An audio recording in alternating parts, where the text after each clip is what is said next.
We welcome onto the show Daily Herald sports writer Dave Oberhelman.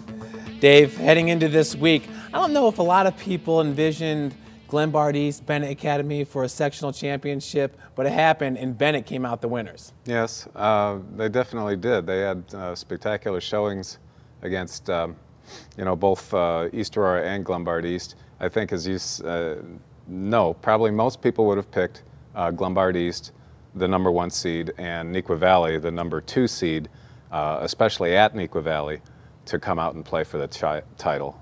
But Neuqua Valley was upset, and then Bennett just persisted.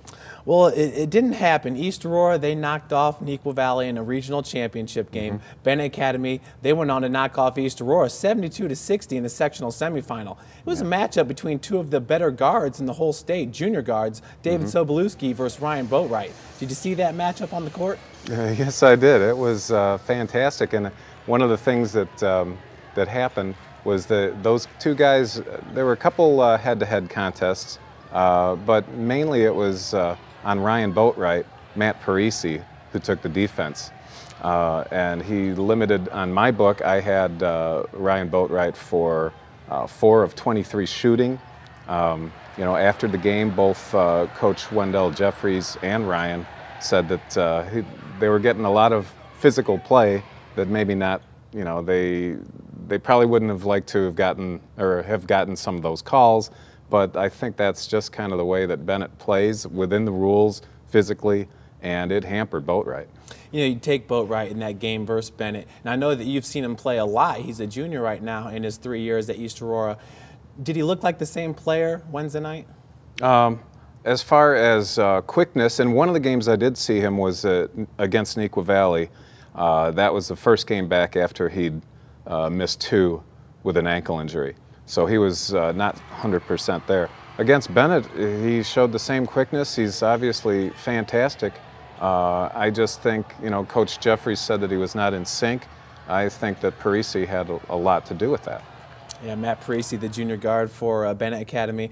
Well, East Aurora, they were leading in the first half, 11-7. Bennett, they didn't take the lead until the second quarter, and they were up at 19-11. What did you see during that stretch right there that Bennett was just able to take over the game? Defense. They held, again, on my book, I had East Aurora for 12 straight misses during that period, 2 turnovers, I believe. They had also the Red Wings, as Coach Gene Heidkamp said later, he called Dylan Flood, his forward, perhaps the player of the game, because while people have scouted Sobolewski and Frank Kaminsky, they're not too sure of Dylan Flood, and he had, I think, 8 points in that first quarter, 4 or 5 shooting. And he came out of, well, as far as East Aurora is concerned, out of nowhere. Well, let's head to the championship game then. Bennett, 68-54 winner over Glenbard East.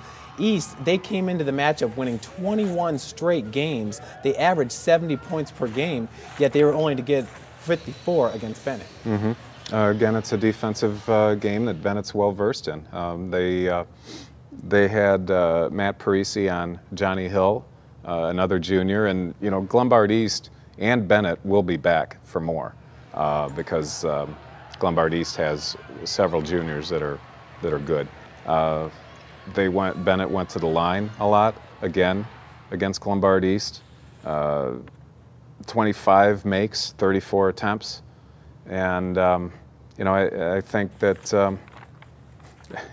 I'm just impressed over Bennett. Yeah, the Glenbard East game, not really as close as the East Aurora game in that sectional.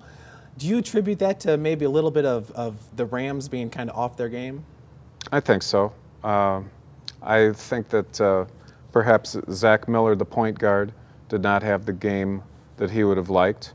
Johnny Miller again, or Johnny Miller, that goes to my golfing background. Johnny Hill, he had 2 points, and he's not a 2-point scorer. He had early foul trouble, so that affected the overall play of the Rams too. Well, now Bennett Academy, they're traveling to Hinsdale Central for the Super Sectional Tuesday night, 7:30. They're taking on a team, Chicago Simeon, that beat Mount Carmel in the Lyons Township Sectional. I think a lot of people, maybe some, were thinking Lyons might make it out of that sectional. All right. Well, they can't. It's their home floor. It's a very atmospheric gym. You know, they'd only had one loss. I'm not sure what the Lions' record was, but it was at least 26-1. And they're a three-point shooting team. If you live by the three, you can also go down by that.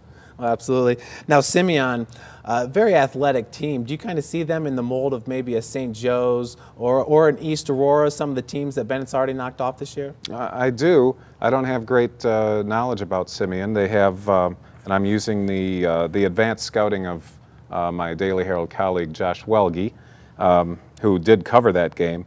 They've got a guy named Brandon Spearman, 6'3" senior forward. He's committed to Dayton. So I would assume that that is the player that Bennett's defensive stopper, Matt Parisi, would be on. Well, Dave, it should be a very intriguing, interesting matchup Tuesday night at Hinsdale Central. No doubt. I'm looking forward to it. Yeah, we look forward to your coverage as well. Thank you. Thank you. Stay tuned for Naperville area water polo after this short break.